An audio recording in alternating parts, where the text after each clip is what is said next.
Buenos días a todos, gracias por estar aquí. Vamos a hacer la primera de una serie de clases sobre el barroco. Empezaremos como siempre haciendo una breve introducción para explicar el contexto histórico, político, social, económico del movimiento. En la siguiente clase explicaremos el barroco como un movimiento artístico, sus características. Después iremos a ver a los autores y estudiaremos a Luis de Góngora, Francisco de Quevedo y Lope de Vega. Bien, antes de empezar quería apuntar que la historia de la literatura es una historia pendular, al menos hasta las vanguardias. Es decir, si venimos de un movimiento como el Renacimiento, que es de donde venimos, que se caracteriza por el equilibrio, la armonía, por la búsqueda de la belleza, por la mímesis, es decir, por la imitación de modelos, en este caso de modelos clásicos, por el optimismo. El siguiente movimiento, siguiendo el péndulo, será un movimiento que reaccione contra este y será un movimiento contrario.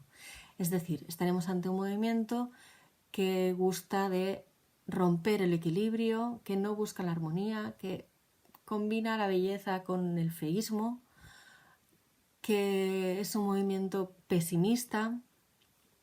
No es que no imite, sí imita, pero supera a los modelos imitados mediante la originalidad. Y después el movimiento siguiente volverá a ser un movimiento que busca el equilibrio, la armonía, que sigue los preceptos clásicos, es decir, en este caso el neoclasicismo. Por lo tanto, el péndulo volverá al punto de partida. Bien, vamos ya con la introducción político, económico, social y histórica del barroco. Venimos del Renacimiento y el Renacimiento termina con el reinado de Felipe II. Felipe II había cerrado España a las influencias europeas y había impuesto de una manera durísima la contrarreforma mediante la Santa Inquisición española. Seguiremos con la misma casa, es decir, seguimos con los Habsburgo, la casa de los Austria, y ahora vamos con los Austrias menores. En este caso gobernarán Felipe III, Felipe IV y Carlos II. Serán unos reyes terribles para el Imperio español. Son unos reyes muy incompetentes, tan incompetentes son que deciden buscar a validos, es decir, a representantes políticos, gente que gobierne en su nombre, pero ni siquiera hacen bien la elección. Y, por ejemplo, Felipe III pone como avalido al duque de Lerma, y el duque de Lerma establecerá una política interna en la que decidirá la expulsión de los moriscos del territorio español. Esto significa una población de 300.000 personas. Además, sabemos que durante la Edad Media el mundo árabe ha estado muchísimo más avanzado, hasta el siglo XV, muchísimo más avanzado que el cristianismo, que el mundo cristiano.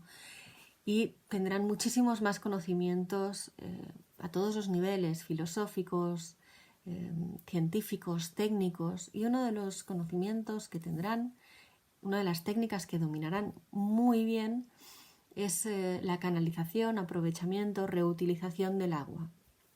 Por lo tanto, la expulsión de los moriscos, además de todas las consecuencias culturales que traiga, tendrá una consecuencia gravísima, que es la ruina de las tierras de regadío, especialmente en el litoral levante.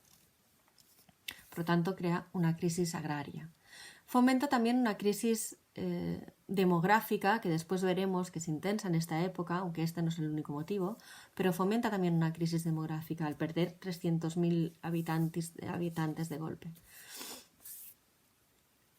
Además, el duque de Lerma permite una corrupción generalizada, por lo cual los impuestos que se recaudan de las clases no privilegiadas, de los campesinos, artesanos y burgueses, se van a perder antes de llegar, gran parte de ellos se va a perder antes de llegar a las arcas del Estado. Un Estado que además tiene muchísimos gastos porque tiene que mantener a un imperio muy amplio, un imperio que sabéis tiene gran parte de Hispanoamérica, también Filipinas, Islas de Guam, Nápoles, Sicilia, Países Bajos, parte de lo que hoy es Alemania y Austria. El siguiente valido será el valido de Felipe IV, es el conde duque de Olivares y involucra a España en la Guerra de los 30 años, una guerra que causará muchísimas bajas en el ejército español. El imperio español perderá muchas batallas, debilitará mucho su ejército y esto será aprovechado por Francia para conquistar buena parte de los territorios que España tenía en Europa. Tanto es así que a principios del siglo XVIII el imperio español en Europa está prácticamente aniquilado. Y por lo tanto España pasa a ser una potencia de segundo grado dentro de Europa. Además, la política centralista del conde duque de Olivares, que pretendía que todo se decidiera desde Madrid, provocó numerosas sublevaciones tanto en Cataluña como en Portugal, en Andalucía, Nápoles y Sicilia. Todas fueron reprimidas violentamente. Sin embargo, Portugal consigue en esta época la independencia, en 1668, es decir, en la segunda mitad del siglo XVII. Por lo tanto, hemos visto que el siglo XVII es un siglo de crisis políticas e histórica por la pérdida de la hegemonía española en Europa, pero además es una época de mucha hambre, de mucha miseria, de mucha pobreza.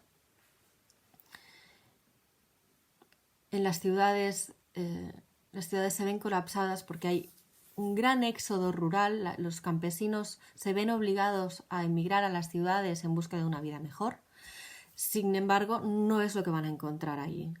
Las ciudades están muy depauperadas, es decir, muy empobrecidas, hay mucha mendicidad y incluso mucha delincuencia. Es el ambiente que vimos al leer o estudiar El Lazarillo, el surgimiento de la picaresca, porque no se tiene con qué comer, así que hay que buscar cualquier fórmula, todo es válido.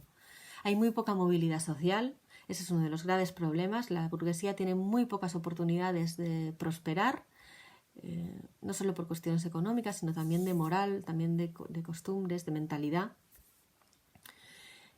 Y esto hace que una de las pocas formas de movilidad social sea pasar a engrosar las filas del clero, con lo que ello supone económicamente, porque sabemos que los nobles y el clero no trabajan.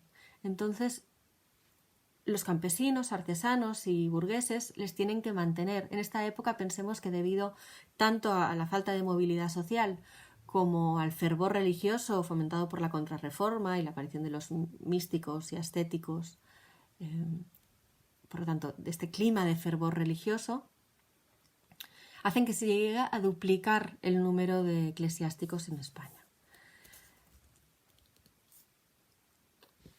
Toda esta miseria, las hambrunas, las enfermedades como la peste, por ejemplo, que sigue azotando, vimos que había matado aproximadamente un tercio de la población en la Edad Media, sigue azotando.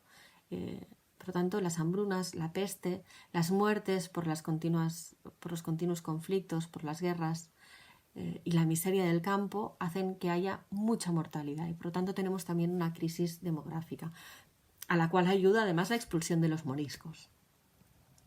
Por lo tanto, estamos en un momento de crisis total, de crisis de crisis política, económica, histórica, militar, demográfica en España. Sin embargo, al calor de esta decadencia, de este declive del Imperio Español, surge el siglo de oro de las letras castellanas.